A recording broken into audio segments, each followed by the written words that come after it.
Uh, Let me know when you'd like me to bring up the slides. I'll let you know.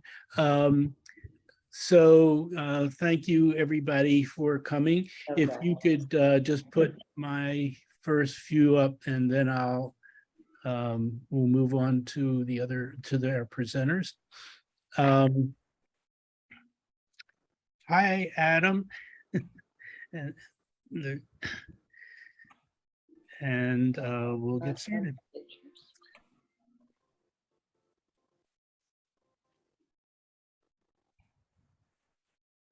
So our Democracy in Action program, we're going to cover what we hope will be effective activities that fit people's individual interests and style.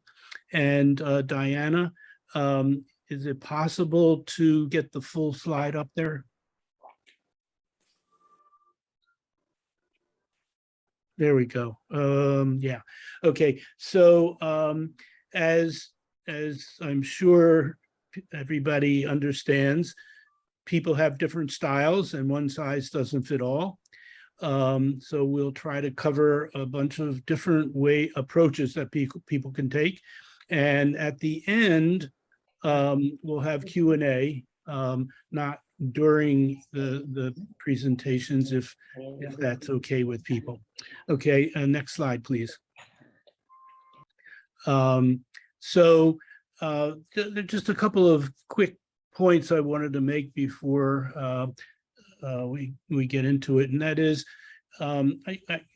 we think it's important that we shouldn't become complacent regardless of whatever polling you hear. You know, the polling is always slanted toward whoever does the polling. You know, in one poll it says so and so is winning like crazy, and another poll about the same candidate, they're losing like crazy. So we mustn't pay too much attention to the polls, and we mustn't get complacent, because we have a chance really to do some really effective midterm elections. Many of the races are too close for comfort. We can push it over by getting out the vote, which is mainly what we're trying to do. And the anti-democracy and MAGA Republicans have enormous amounts of money for their anti-democratic advertising blitzes. And we have the majority with energized activists on the ground, which are you and me. Next, please. So it's not possible for anybody to do all these things. So, you know, don't get hamstrung by so many options. Do what you can do. Focus on effective groups and strategies to help keep Congress and Senate and governors, and that's what the speakers are going to talk about, these effective groups and strategies. And some people will only want to work, say, for individual candidates, or they'll do that plus work with effective groups. And these groups, many of them have a successful history, which you'll hear about, in helping to win tough elections, as you know, like getting Warnock and Ossoff elected, you know, which blew everybody away.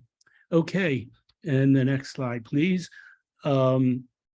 So I just wanted to quickly introduce who's speaking. I think many, if not everybody on this Zoom meeting probably know most or all of the speakers.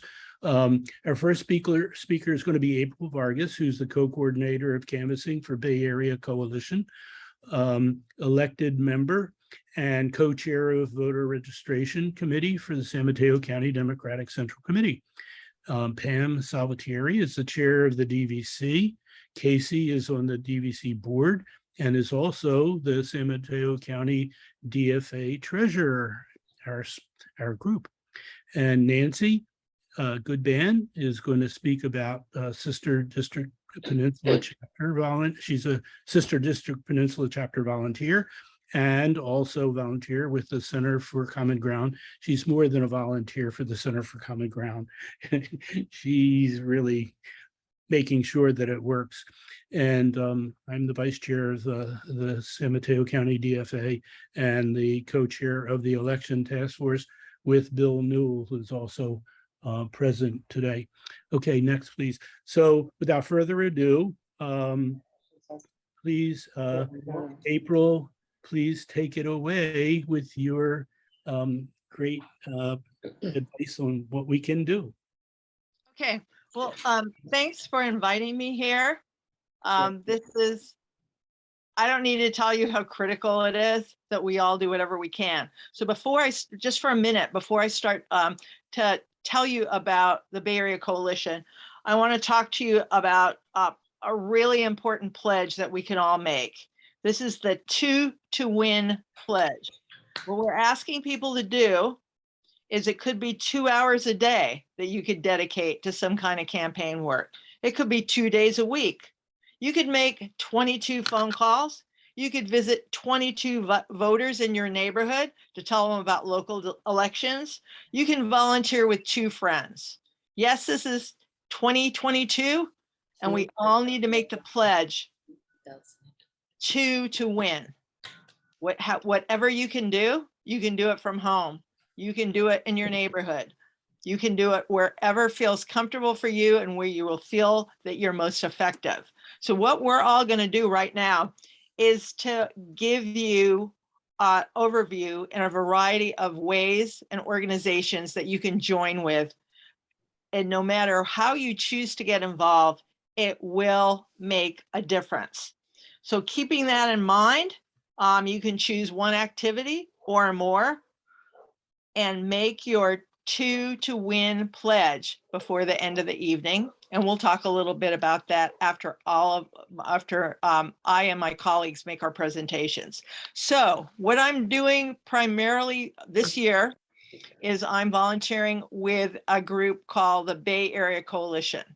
This is a group of about 20 different organizations, which I believe DFA is one, but I don't see the logo here. So at some point, someone can send me one and we'll make sure that we get it added.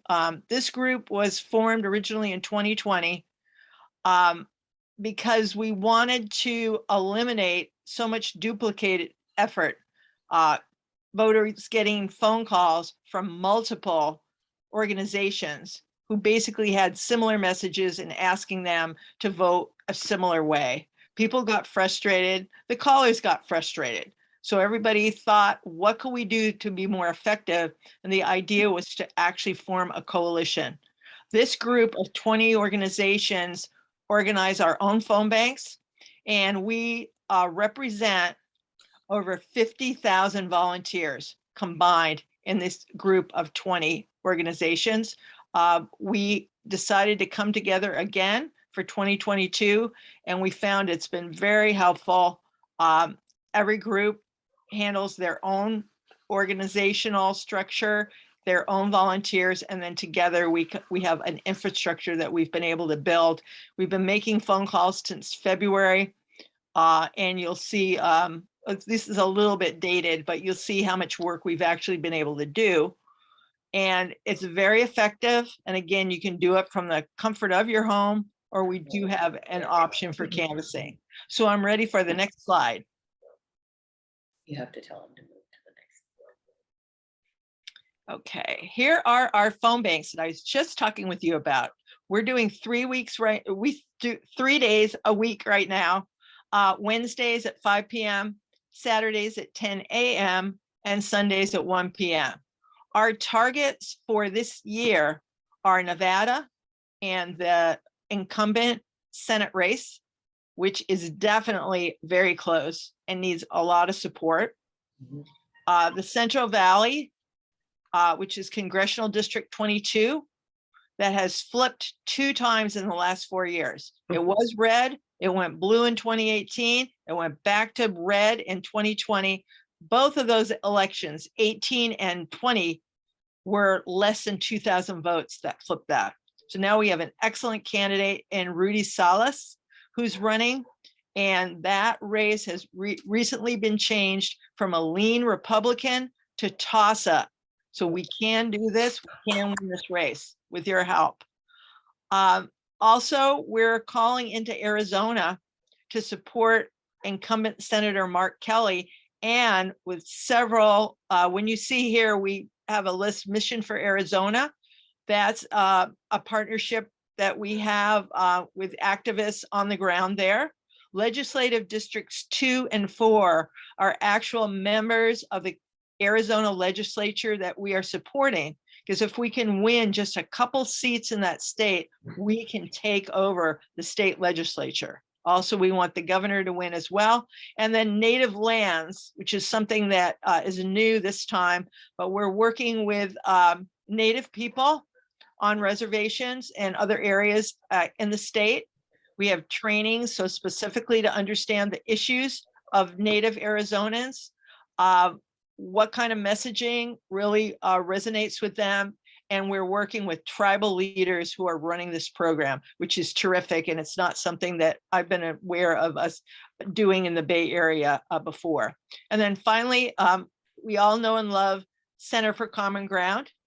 And basically we have different rooms for all of these activities happening simultaneously. So the phone banker, which is all of you, can decide what you'd like to work on for the amount of time that you have at the phone bank. We're very flexible. We have outstanding trainers, and we have people that stay the whole length of the phone bank to answer questions, assist with any issues. And then we always have a great debrief section afterwards. So far, we've done over 50 phone banks now to date, and we're well over 2,000 shifts. And we've had about over 7,000 now voter conversations. It's really important that people hear from us in these states, and it's important for the volunteers to realize what a difference we're making. I'll just say that our efforts in Congressional District 22 helped to increase voter turnout in the primary by 2 percentage points, which up here might not seem like a lot, but in the Central Valley, 2 points is a lot, plus Democrat. So we'll go on to the next slide. This is the canvassing program that I'm focusing on right now. We are organizing carpools of Bay Area activists, many of whom did canvass in this very area in 2018 and 2020 to go back and win that district. We've had very exciting news. The California Democratic Party is now paying for all the lunches for all our volunteers, and they just have given us a bus. This just happened yesterday. So we will be organizing bus trips into Kings, Tulare, and Kern County. The big city that you all probably know in Kern County is Bakersfield, which is a ways away. So with the bus, we're going to be able to organize 3-day canvassing trips. We've been successful. We have about 20 people signed up for Saturday, and we've been knocking on doors, talking with voters, and use what we call relational organizing or deep canvassing, which is basically you talk to voters about what's important to them, get to know them as people, understand why they vote, what would motivate them to get more involved, and really form a relationship, but instead of just going to the door and asking for a vote, which is not nearly as effective. So we are up to about 15 canvases now. We've knocked over 3,000 doors. We've had over 700 conversations. And when I say conversations, that's what that is. It isn't just, oh, are you going to vote? No. Oh, are you going to vote? Yes. That's not a conversation. That's like a one question that really doesn't get you anywhere. We got 27 registrations before the primary, and we actually went into 2 people's houses and collected their ballot because they probably wouldn't have voted unless we went there. So right now we can see we're moving ahead. We're going to be, this weekend, we're going to be our last canvass in Hanford, which is in Kings County, because we've pretty much done all that there is to do there. We'll come back one more time for GOTV, and now we're moving out into Tulare County and to other towns. Very exciting. If you want to get involved, there are, I'll talk to you more at the end about how you can do this. Admittedly, it's been very hot. So we've had to postpone 3 of our Canvas events because it was over 105 degrees, which is not safe for people to be out exerting themselves.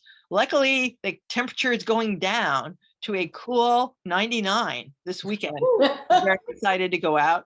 And our candidate, Rudy Salas, is going to have lunch with us on Saturday. So this is a fantastic program. We are partnering with the National Democratic Party, the Democratic Congressional Campaign Committee, and they have actually asked us to run all their canvases in Kern County because they are so impressed with the team and the system that we've put together. So this is absolutely integrated and everyone working together, the national party, the state party, and us. So we're very proud of what we're doing, but of course, we'll be most proud when we see what happens on election day. Next slide. Whoop, can you go down? I think we're halfway here. We're halfway. Yes, thank you. Other things that we're doing for volunteers that don't want to go as far down into the Central Valley, we do have canvassing available through Josh Harder's campaign. Actually, we refer people to the campaign. You can go to like Merced, Modesto, places that are more easily reached, like within an hour or 2 from the Bay Area. As I said, Kern County canvassing is starting at the end of this month. We do have groups as part of the coalition that have organized Nevada canvassing in Reno. That's monthly, multi-day canvases in Reno, and also Arizona canvassing. The next dates will be in Phoenix, September 24th and 25th, also Phoenix, October 15th and 16th. And these are all coalition member groups who have members and teams who have put these activities together and welcome canvassers and other volunteers from anywhere in the state. Okay, next one. Okay, this is particularly exciting to me because we are going to hear from Dr. Gabriela Limos. And those of you who are active with Center for Common Ground know her. That's how I actually know her. And she is the latest featured speaker in our speaker series, which we have about every 4 to 6 weeks, a different nationally known activist to speak on a variety of different issues. Dr. Lemus is going to talk about messaging to the BIPOC community, which is really, really important as we see how many more Latinos are eligible to vote. Will Latinos vote? And one thing she's going to talk about is the current phenomena that you've probably heard reported quite a bit, that there's a gradual but discernible shift of some Latino voters to the Republican Party. So what's that about? How serious is it? And what can Democrats do to make our case more effectively to the Latino community about how the Democratic Party and progressive values benefits them and their families? So I'm particularly involved in this particular event because I'm going to be the moderator. So I just sent her 4 questions early this morning that we'd like to have her cover, which would be very interesting. She's very knowledgeable. She's a great speaker, and we'd love to have you join us. This is going to be on September 20th at 5 p.m. Oh, that's 5 p.m. actually East Coast time, so it's 7 p.m. Pacific time. That's a little typo there. But before our meeting ends, I'm going to put the link in the chat so that you all can sign up for that. There's be an opportunity to ask her questions. And I think this is information that we all can really benefit from hearing as we continue through this election cycle. Okay, and I think that might be the end, but let's see. Oh, no, there's more. We also feature trainings. We just had one this past week, Spanish for activists, intermediate level Spanish speakers can learn more vocabulary and more concepts around political organizing and working with people in a phone bank. You and the 34%, how to connect with high potential voters. These are really great trainings because we actually have role play. And again, it's relational organizing. And the next one of those is coming up next Tuesday. And then finally, workshop Jumpstart for the Weary Activists. It's only September. We got a ways to go. So anyone that feels like they would like to be inspired, maybe have a different point of view about the work we're doing, these are great trainings. And I highly recommend them. All professionally organized with professional speakers and trainers. What we're trying to do is really nourish and respect our volunteers, give you the tools that you need to be successful, give you different points of view, keep you excited about what's happening so that we all can continue to work together and push through to November 8th. So Marshall, do I have any time left at all?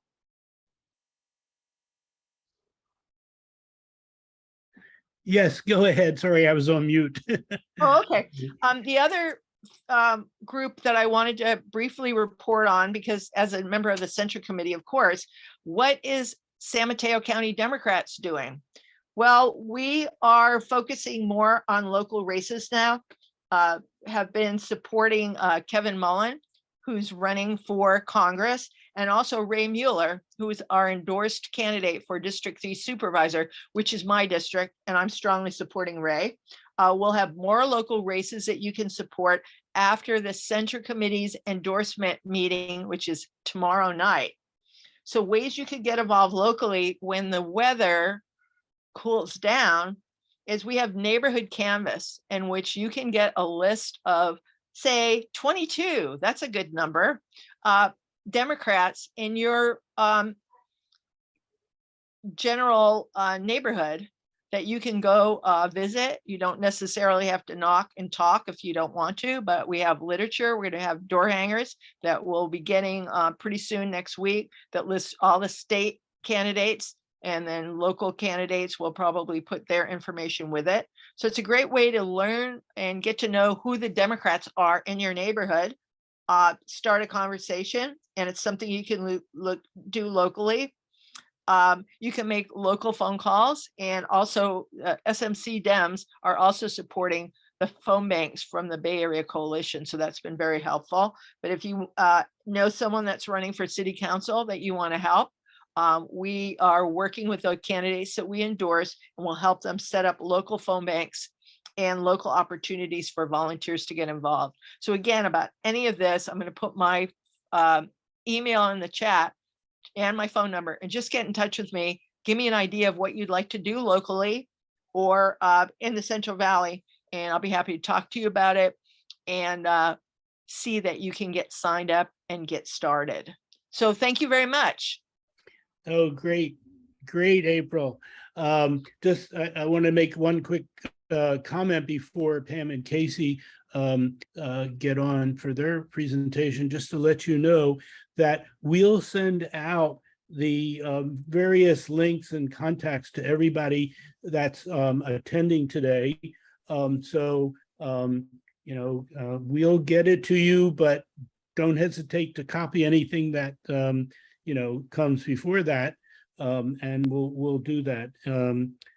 One quick question, April, where is the training session going to be? Is it online or what? It's all online. We're Okay. doing everything virtual except our canvassing program in the Central Valley. Okay. Everything's on Zoom. And we actually have an archive of recordings of our trainings and our speaker series, which I will get that YouTube link too. So if you find that you can't attend when these events are scheduled, you can follow up with them on YouTube. Of course, the downside is you won't be able to ask a live question, but oftentimes I find that questions that I have in my mind are often asked by someone else. So you can, and the nice thing too, like for somebody like me that stays up really late at night, you can see all of these and listen in like at 3 a.m. And even BAC would not be crazy enough to actually schedule something at that time. Although sometimes we almost wish we could because we have so much going on. So I will also send Marshall the YouTube link so that you can check out all of our trainings, as I said, all our speaker series and what we're up to. Excellent. Terrific. Lots of things that people can do. And now we're going to hear about more things you can do from Pam and Casey.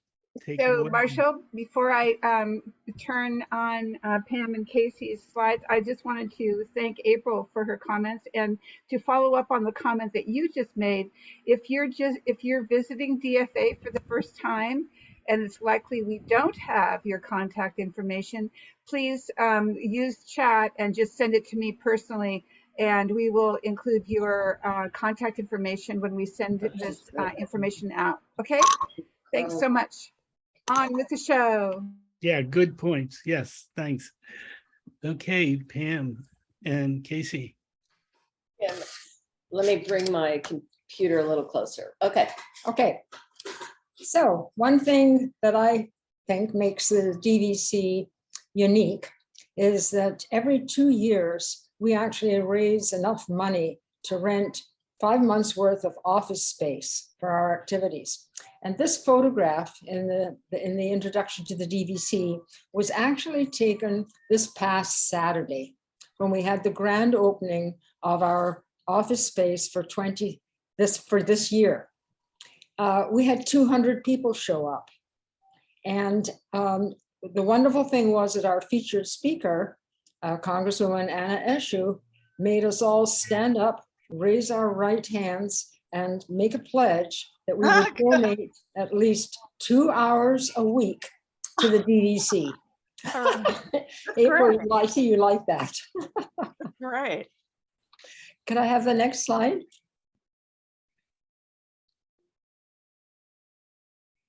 So this is our mission statement, which we really take very seriously because we want to support volunteers and activist groups by providing space, infrastructure, and the resources necessary to elect Democrats and pass legislation aligned with Democratic Party values at the local, state, and national levels. Next slide.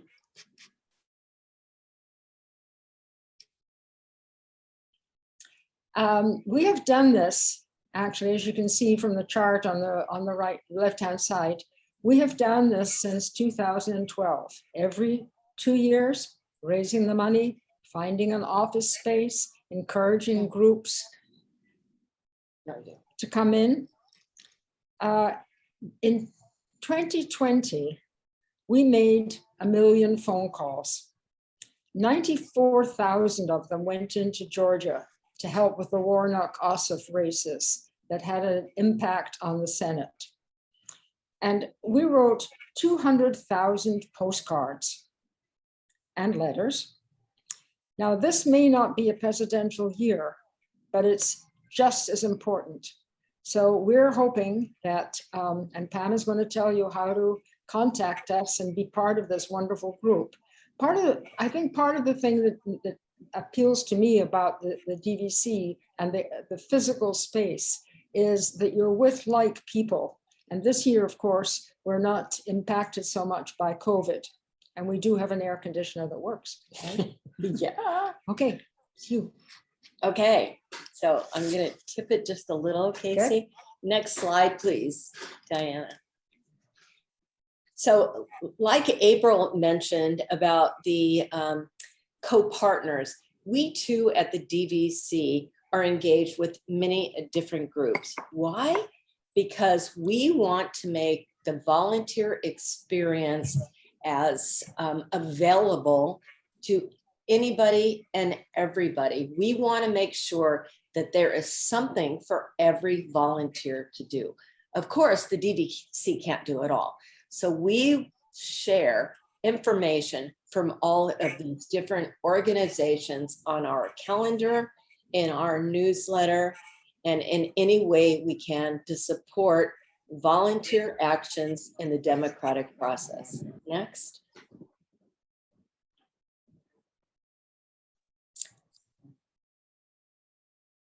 Oh, come on. So Casey mentioned Anna Eshu, and I want to tell you, I don't think the DVC would be the organization it is today without all of these, our local electeds supporting us. And Anna Eshu has been our pioneer since our founding in 2010. Next. So what does the DVC do? How are we going to help you make a difference? Next. Well, as Casey mentioned, we just had a fabulous grand opening celebration on Saturday with more than 210 attendees. So we consider the DVC your space, our space, all democratic volunteer space. For your events, we will have endorsed candidates utilizing the space for their campaign outreach. We want the local clubs and activist groups to come in, use the space. It's your space. Have your meetings there, have your events there, bring your activities in. People are dying, I shouldn't say that. People are very excited to get together. And that's evident. I wasn't sure how the grand opening would come off. Would people come? Would they be together? And they did. I have to say, most everybody was masked, which made us feel very good and comfortable. So we are recruiting support for canvassing in collaboration with the BAC, which you heard wonderfully from April. And I can tell you, April has put this together so beautifully that there's no reason for any of us to try and duplicate the efforts. We're going to send people to the Bay Area Coalition and to April to get down to the Central Valley. We need these House seats. We are starting phone banking in person. We've been doing it virtually for a very long time. Right now, we're focusing on Georgia with Warnock and Stacey Abrams, and Nevada with Mastro. We have full support for phone banking with trained phone bankers, as well as technical support, just like BAC does. I think that for us, one of the things we offer is in-person support. Text banking.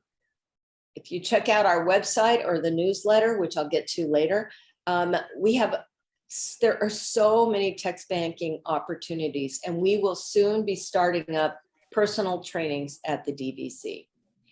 We have letter writing and postcarding, both in office, as well as prepared packets that people can come in, pick up, and take to their local groups or wherever they want to hold their postcard parties.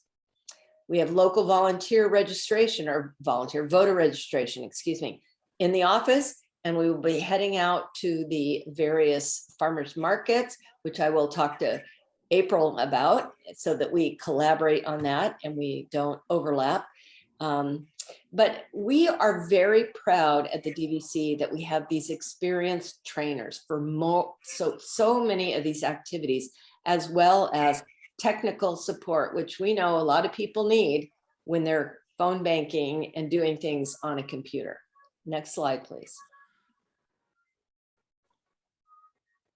The DVC is really proud of the many educational programs that we've had over the last couple of years. As you know, they've all been webinars, but we've had great attendance and so many interesting speakers and people from all around the country coming to hear them. We also, of course, before the pandemic, had many in-person speaker events, which we will continue or restart again. Next slide, please. So Casey mentioned this. So DVC results in 2020, nearly 1 million calls made and 94,000 to Georgia. We feel very proud of that. And we are continuing to focus energies on Georgia. More than 200,000 postcards were written, more than 3 million texts to prominent states that we need to focus on. Next slide. So how do you find out what to do? Well, you would go to our website, which you'll see right at the top, Dem Fall Center. Click on events at the top of the screen, and this calendar will come up. This calendar is not all about DVC events. It also lists our partner events, many BAC events, and other partner organizations. The goal is to provide volunteers with volunteer opportunities. You know, the sooner we get to the election, the more emails we're going to get, and it gets confusing. So go here. Don't get caught up in the fray and find something you can do. We have a monthly newsletter that is jam-packed full of actions and interesting stories that I really encourage you to look at. And if you're not getting the email or the newsletter, please go to demfallcenter.org and sign up to receive the newsletter. The other way that you can find actions is to go to Mobilize. You would click, or you would query Mobilize, put in your action interest, and so many different things will come up. It's amazing, amazing. And of course, the DVC events will come up here as well the BAC events. Next slide. So we also have merchandise, because we want you all to decorate yourself with your democratic commitments. You know, wear it. Everybody ought to be out every day with something focusing on the election, our democratic values. It helps you create conversations, not to get in fights. People are going to be snarky at you. You don't engage with that. But others might come up and say, hey, where did you get that? Or, hey, what are you doing? How can I get involved? Make it be possible for people to figure out how to volunteer. And wearing merchandise is a great way to do that. If you don't want to come into the office, you can go again to the website and you can buy something online and it will be mailed to you. Next slide, please. So what are we going to do? Our newsletter reaches 8,000 people, local, state, national, and out of country. So the more that we can have our actions and our activities, our expressions in the newsletter, the more that we're going to help people figure out how to engage. I think a lot of people want to engage, they just don't know how to do it. We have so many fantastic organizations, Swing Left, Sister District, Reclaim Our Vote, that we know about it, but the average citizen might not know. So we need to help people and get the message out. 2022, we have an office. It's your office. It's all of our office. So let's use it. Bring your events, your meetings, and your activities into the office that has air conditioning. I mean, that's a big one because it used to be stinky hot. But people want to be together. So let's make it happen. Make it happen. Send it out. So talk to us. Let us know how we can help, what you want, what you need, and we will do our best to help. Go to info at the bottom, info@demvolctr.org, and let us know what we can do to help. Next slide, please. So there you have it. Here's the deal, guys. 61 days till election. There is no time to waste. We need everybody, well, our people getting out to vote. And you know that when Democrats register and vote, we win. But sometimes we can get sloppy, so we can't let that happen. So thank you very much for inviting us, and we'll see you on the campaign trails. Thank you very much, both Pam and Casey, for all that terrific information about how we can get involved and participate. And now we're going to have Nancy Goodman give us some information on how to get involved in some additional ways that may be appealing to others, to some. So take it away, Nancy. Thanks, Marshall. And it's just such a delight to follow April with all that canvassing in the Central Valley that's so important. And, you know, the DVC, Pam and Casey, that is such a critical piece. And Sister District Project is one of the partners in the DVC. So Sister District Project is a little unique. It was founded after the 2016 election when two women looked at each other, Lala Wu and Rita Bosworth, and said, well, where is there a gap? A lot of people are working in Congress or federal elections and so forth and so on. And they identified a gap being state legislatures, state legislative offices, or state assembly or state senators. So the mission is to build progressive power in state legislatures to improve people's lives. And it's basically to support candidates in state legislative races in key battleground states nationwide. It's important. Before the 2020 election, it was incredibly important because of gerrymandering, and we didn't do as well as we wished. And a lot of partisan Republican gerrymandering took place in some of the states that Sister District was working on. But state legislatures are important this year too. They set the policies that impact our daily lives, our schools, the funding for our social services, the funding for roads. These things are set at the state level. And a lot of the national policies come from states. So that's one really important thing that we kind of forget, is that if state does something, it can get translated up to other states and nationally. So it's another reason state legislatures are important. And the final reason is really, it's a pipeline to higher office.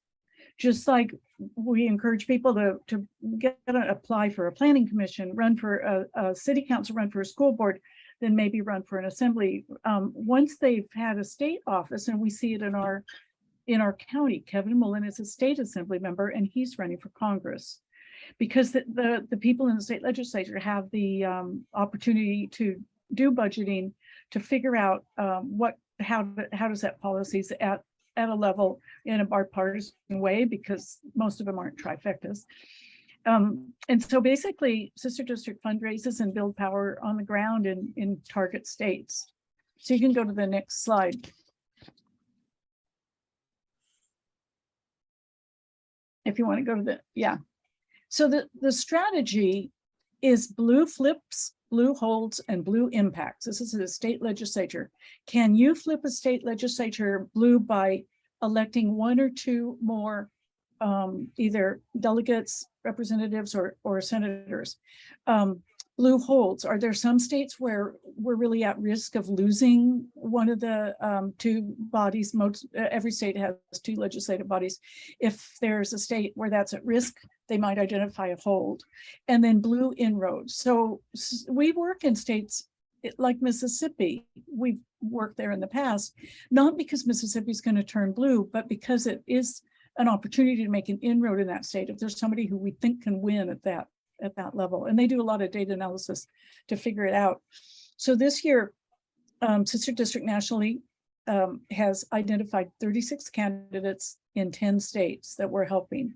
And there's about a little under 40 Sister District chapters in the country, including the Sister District Peninsula chapter, which I'm in, which is San Mateo County, and the South Bay chapter of Sister District, which is more down towards San Jose and northern Santa Clara County as well. But these individual chapters sponsor or take on a candidate. We're actually assigned a candidate or 3 candidates in our state, in our situation right now, and we fundraise for them. We have events, we phone bank for them, and if they need postcards written, we postcard or text bank for them. So Sister District prioritizes states with a competitive state Senate, House, or governor elections. So it's not just whether the state legislator is important, but is it embedded or nested in a state where you could make a difference at a federal level or even the gubernatorial, because we're turning people out in the somewhat down ballot races. Arizona, Georgia, Minnesota, I guess that is, I forgot, North Carolina, Nevada, Pennsylvania, Wisconsin, Texas, Colorado, and Washington State. And we've identified or they've identified key candidates, these 36 candidates that they think will really make a difference. Another priority is states with redistricting commissions, because then we expect that the new maps might be a little more fair to Democrats. And incumbent protection is really important. If there's a fragile incumbent and we can keep that person in office, that makes a lot of difference. So that's the blue holes that we're talking about in that first bullet point. And again, we phone, we postcard, we text, and we fundraise for candidates and travel to canvass. I mean, we've had people go to Michigan, Virginia, and elsewhere, as well as the closer by states, like we can certainly do Arizona and Nevada this year, and canvass for these candidates. So you can go to the next slide. Just quickly, the results since 2016, really getting started right after the election. Sister District has endorsed 131 candidates in 17 states, 73 of whom won, which is really good. None of these are guaranteed. It's a lot of hard work, and raised $4.25 million in small dollar donations. Our fundraising events tend to be $35. It might be a Zoom event, it might be in person, and you're asked to donate $35 to $50, and reach 3.5 million voters. So this is a huge accomplishment. It's a great group to work with. So you can go to the next slide and we'll figure out how to get involved with them. The final slide for Sister District is how to get involved. It's a partner of the DVC. So our events are listed on that calendar that Pam was talking about. Thank you very much. You can connect to your chapter. There's a link there. And when Marshall sends out the slide deck, you'll see these links. The Peninsula chapter meets tomorrow, the second Thursday at 7. And the person who's going to be speaking tomorrow, you can do it by Zoom or sometimes they're in person, but at this point we're going back to Zoom, is from Planned Parenthood Marmonte. She's the PR director, and she's Diana Zamora American. And so she's going to be talking about reproductive justice, reproductive rights, and how that's going to impact the ballot. And that's tomorrow at 7 by Zoom. The South Bay chapter meets on the first Thursday at 7. And you can phone bank. So we have phone banking Saturdays for our candidates in the Peninsula, which is Arizona, Michigan, and Pennsylvania. And then the South Bay phone banks Wednesdays and Saturdays for their candidates, which are currently Arizona and Nevada. So a fun thing, although it's kind of small, and I just said how we only ask $35 or $50, there's a little bit bigger ticket item for $100 to meet Sister District co-founder in person, Lala Wu. And that's going to be September 19th. And September 20th, I would really encourage all of us to consider signing up for this, meeting Senator Josh Becker and Kevin Mullen, Assemblymember Kevin Mullen, in San Mateo at Lisa Diaz-Nash's house, which is a lovely setting if you haven't been there. And it's also available by Zoom. So again, the links are going to be in the slides that we send out. And I think that the main thing about Sister District is it's really a good team. We have co-captains for phone banking, which I was until I stepped down earlier this year, just because of time, and for postcarding and for texting and for house parties.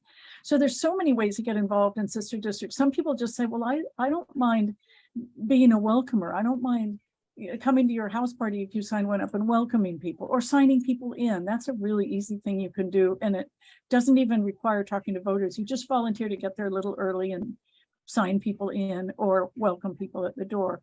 So there's all kinds of ways to get involved, including contacting voters.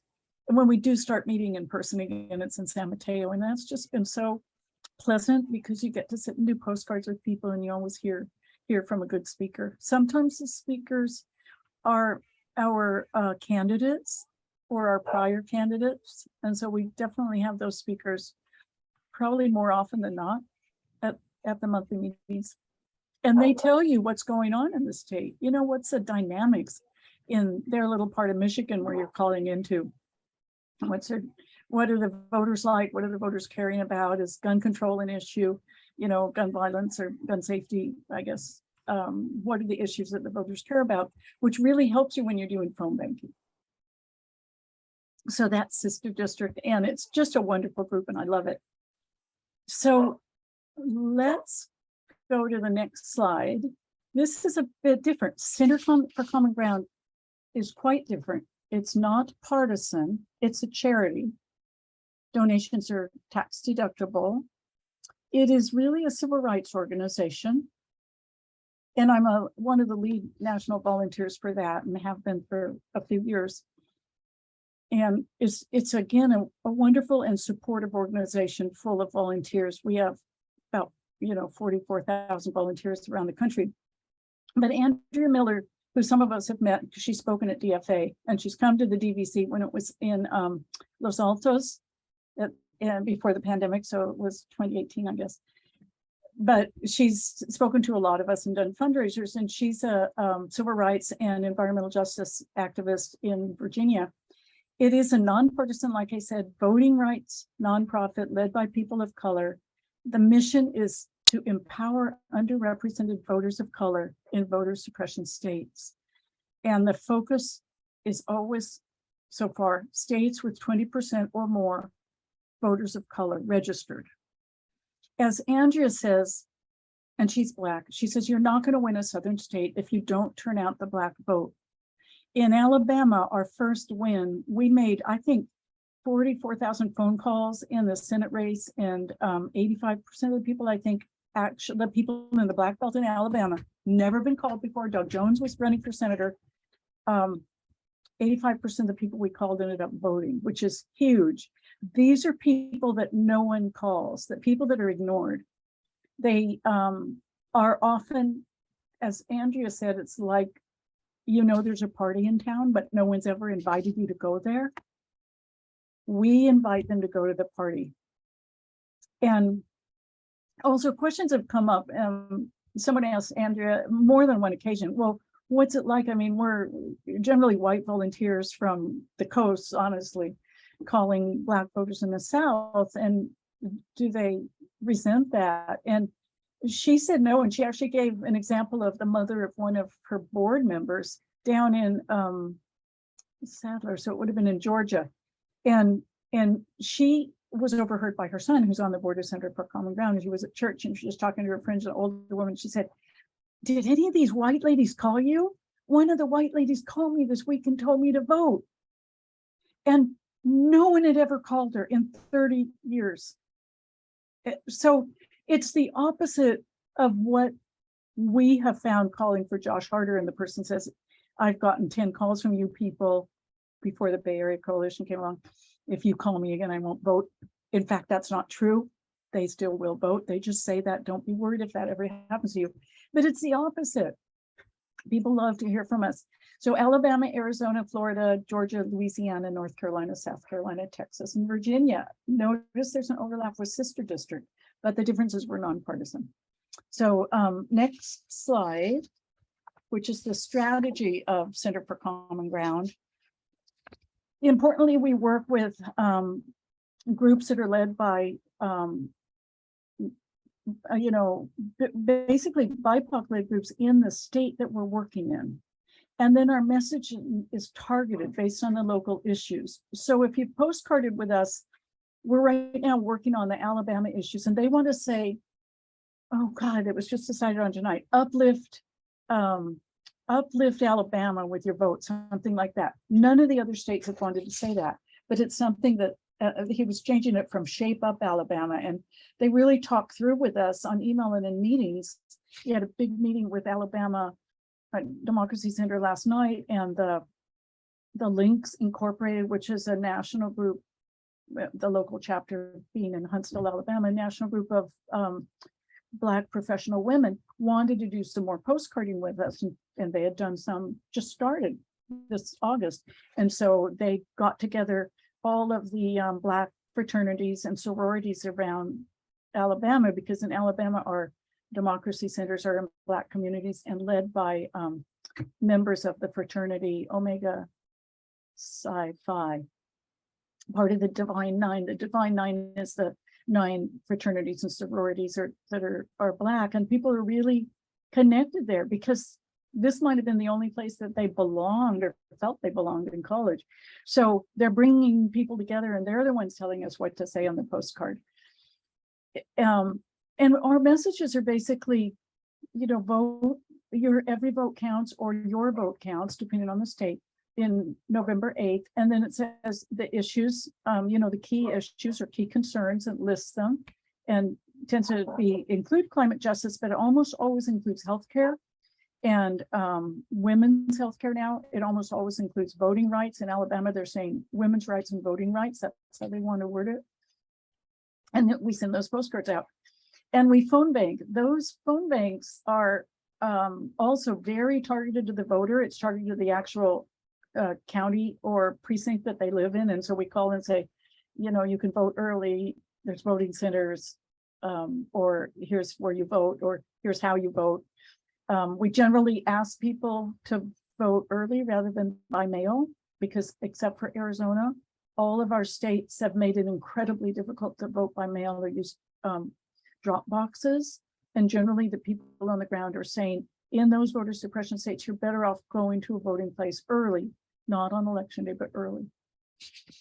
And the nice thing is you can do this from anywhere or text them. So we have, I think, about 1,500 people on the mailing list in our counties: Santa Clara, San Mateo, and Santa Cruz. And the cool thing besides that is, I kind of mentioned democracy centers, but these are groups, small community-led groups, where it's usually, so far, they're all in Black communities in some of these states. And the Center for Common Ground provides stipends, maybe to pay for the staff, provides voter data, provides training and tech support, maybe sends postcards or stamps for free, like that's what we did in Alabama. Some of the donations for Center for Common Ground have done that. In the Democracy Center in Hawkinsville, Georgia, some of you donated, thank you so much, to the fundraiser we had last month, where we raised nationally $11,500 for them to buy an air conditioner, because their air conditioner broke, and their Hawkinsville, Georgia, need an air conditioner. They now have it, and they're doing postcard parties there. And they were so cute. They sent us pictures of the people installing it to kind of prove they had it. I believed them that they had it. They're now advertising more community events because they can do it. And it just feels good. I happen to be lucky enough to meet the people at that center, and that's where I found out they didn't have an air conditioner. And we can make a difference in these small communities. So it's just a delightful way to do it. So go to the next slide, this, which is the results. So for Sister District and for Center for Common Ground, I had a slide on who they are, a slide on strategy, this slide on results, and then the slide on getting involved. So this is the results slide. We did reach out to 14 million voters in 2020. And we've sent 2 million postcards already in 2022. The record of postcards was between November 8th, 2020 and probably December 15th, 2020 or 20th, when we sent 2.7 million postcards to voters in Georgia for the runoff election where Warnock and Ossoff were running. That actually burned every single person out, because that's way too many postcards. I mean, we've done 2 million so far this year. We did 2.7 million in a month. Warnock and Ossoff Warren.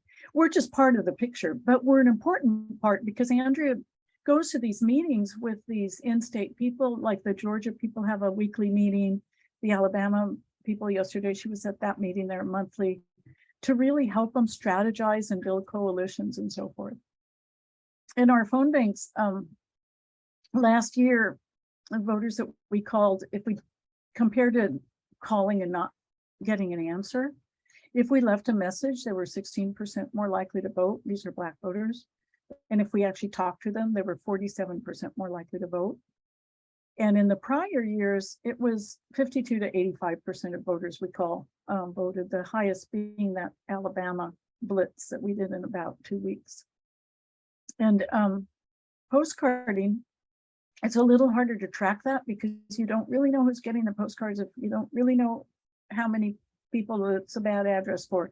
But last year, 43% of the voters in who are Black in Petersburg voted, and we did find, this was exciting, 3.3% of the purge voters in the entire state of Georgia, there was like 500,000 of them I think we sent to, and that we sent postcards to, and they ended up re-registering to vote. In Onslow County, North Carolina, it was a lot higher, but that's a smaller county. But they went from 3 people a month registering to vote to 79 people registering to vote the month after we sent postcards. It doesn't sound like a big number, but it means people are reading the postcards. And especially our democracy centers. When you look at the Virginia democracy centers, there's about 5 or 6 of them. When there was a democracy center last year, because the odd years, as you do recall, Virginia votes and they elected, unfortunately, Youngkin for governor, but they elected their House and Senate as well. There was a 13 to 54% turnout in each of the democracy centers of Black voters, and the turnout didn't even overlap in the places we didn't have a democracy center, 7 to 12% turnout. So just being there 24/7 on the ground, engaging people in discussions about voting and kind of moving people forward really makes a difference. And the feel-good part of it is it's really a moral and civil rights crusade in a way. And you know that when you hear from Andrea Miller, you're giving people information, you're helping them, you're not asking them for money, you're not asking them to vote for a candidate. They generally feel supported. What we're focusing on this year is infrequent Black voters in these states who didn't vote in the last midterm, but they're registered to vote. If they don't vote in this midterm, they're likely to get purged from the rolls, but we know they can vote because they registered. So that's huge. So you want to go to the final slide. And again, our events are listed on the DVC website. And this Thursday, there's a great webinar at 5 p.m. with Andrea Miller and a couple of the NAACP state and Atlanta leads talking about turning out the Black vote in Georgia, which is really, really huge, as we know how important Georgia is this year. And this Team Unity group, which includes the NAACP and the Urban League and Center for Common Ground and the Divine Nine, the sororities and fraternities and so forth, is really trying to mobilize voters. So that is a neat thing on this week by Zoom. And we have phone banks Wednesday run by a local person, Wendy. And these are also listed on the Bay Area Coalition website. And we also phone bank Tuesdays at 3. And both those phone banks, I should say, like the phone banks for Sister District and like the ones that April was talking about for Bay Area Coalition. These are guided phone banks where someone helps you figure out how to log on, and the script is there for you, and you almost always now are calling from the computer so they don't see your individual phone number. And you always have these really super trained people who do this all the time. So if you get stuck and you don't know how to code something, or you get lost or kicked out of the system or something, you're on this Zoom call and you just go back to the Zoom call or put it in chat and say, help, I need help. So all of the phone banks for Sister District, Center for Common Ground, and Bay Area Coalition are very supported And if you want to write postcards, we've got about currently a bunch of states. Florida, we have more than 1 million voters. Georgia, North Carolina, Texas, and Texas. We're almost done with Virginia, and we're launching Alabama within a few days, and Arizona shortly after that. So we're going to have whichever state you want a postcard to available. And we have how it works, and some people here have done it, but you could either order your own postcards, or that would be silly. You just contact me and we set you up with someone either in Redwood City, Burlingame, or Palo Alto, whichever is closest, or Mountain View, and they will make you up a packet of postcards and then just ask you for to reimburse. They'll give you the script, the postcards, the labels that go on them, and so forth. So it's really fun. So that's it for me. Both of these Sister District and Center for Common Ground are such good groups, and I love that we're all part of the DVC, and everyone's in this together, and whatever you choose to do is good. Thank Just you, do it. Nancy, for all this great information about the two great groups, the Sister Districts and the Center for Common Ground, both of which have made really important contributions to previous elections that were close, and they helped push it over the top.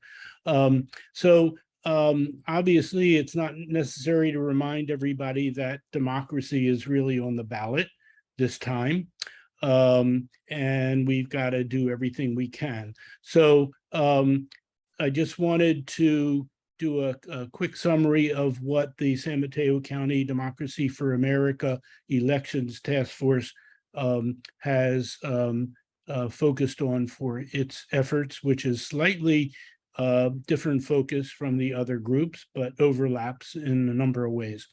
But just to reiterate, anybody on this meeting who may think that their email, that we don't have your email, please put it in the chat so we can contact you and send you the various links that you heard about tonight.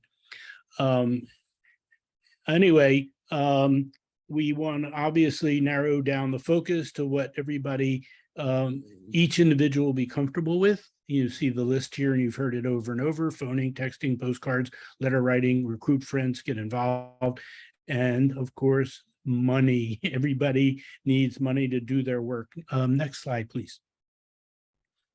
So the task force, our task force had strategic meetings to decide how we were going to focus and recommend.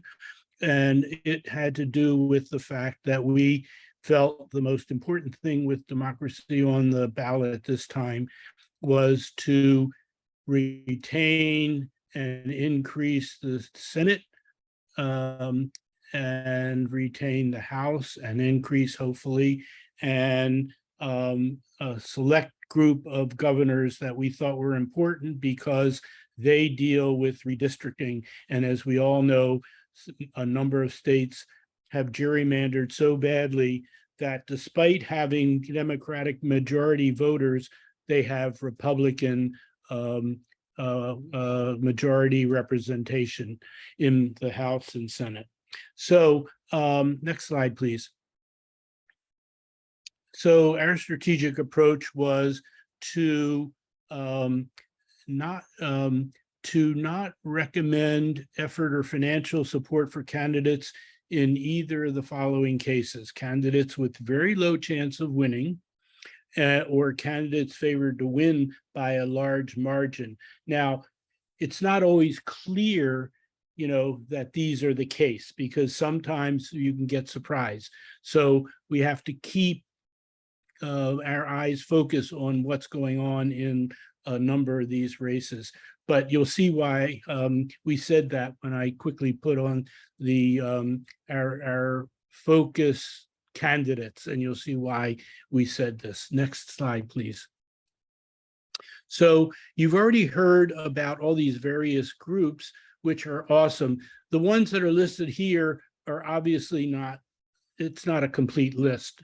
And it was just the ones that at the time we were talking about, and we asked our members, who are you getting involved with? These were the groups, and they're the ones that you've already heard about. But I also added at the bottom the Santa Clara County Democratic Party for those that are closer to that constituency, and we'll put that link on as well. And of course, there are many others, and you'll get that full list. Next slide, please. So the candidates that we talked about were the critical Senate races, and we think there's a chance to win a number of these. And they, of course, include Mandela Barnes in Wisconsin, Raphael Warnock, who's in a very tough race in Georgia, John Fetterman in Pennsylvania. You know, don't pay attention to the polls. He needs support. Sherry Beasy, a great candidate in North Carolina in a tough race, needs support. Tim Ryan in Ohio, Maggie Hassan, whose primary is in a week, and is in a tight race as well. Mark Kelly, we all know in Arizona, is in a tough race, and Arizona is somewhat of a basket case. So we hope we can not only retain that, but increase the Democratic support in all up and down Arizona. And of course, Catherine Cortez Masto in Nevada, tough race, need to support her. And Val Demings against Marco Rubio. If we can get rid of him, that would be so awesome. Get rid of him and Ron Johnson. My goodness, wouldn't that be awesome, as well as getting all these others elected. Next would be, next slide, please. We have a list, and I'm not going to go through this whole list of House of Representatives, but we focused on a number of congressional races that we felt some needed to be supported strongly, and some we felt were so strong in the polls and Democratic leaning districts that they didn't need it, and some were in such Republican strongholds that it would dilute our effort for other people, and we didn't recommend. But I'm not going to go through each of those, but we can send this out if people are interested in the individual candidates that we were interested in. I'll just point out the first one on the list is Katie Porter, who is in a new district. Everybody must know her, obviously. She is totally awesome. Would have been a shoo-in if she were still in the same district, but it got redistricted so that 70% of the people in her district are new, or not in her old district. So she, any support for her would be totally awesome. Next slide, please. So you've heard on a number of incredibly effective groups, and so many that you can support, but we don't know what your individual passion is. Some people want to support women's and reproductive rights groups, or environmental groups, or scientists, or only progressives and not middle moderates or corporate candidates, or ethnic and racial focus groups, and specific candidates individually. There are groups that are involved in each of these, what I guess some would call special interest groups, but all of them are democracy supporting groups. And so we'll send out some links for those as well. And the next slide, please. April is going to give a closing set of comments to get us involved again. And the last slide, I'll just mention that at the end, after April speaks, you can go to the next slide, then there will be a question for all of you. On a scale of 1 to 10, how likely are you to participate or increase your participation in one or more of the activities that were discussed. Please think about that, and we'll ask you again. And the next slide, I think is the last slide, is that we'll have time for question and answers, because there may be questions to the speakers. Thank you, and April, go for it. I think you're muted. I think you're muted. I have two questions. I have two questions for all of you. And you could actually answer in the chat, because we'd like to hear what you have to say. The first question is, how many of you were actively involved in the campaign in 2020? It's easier to put it in the chat, I think, than ask for a show of hands. So if you just kind of put yes. And the next question is, how many of you are currently involved with campaign activity this year in 2022? Okay, I'm actually going to look at this and see.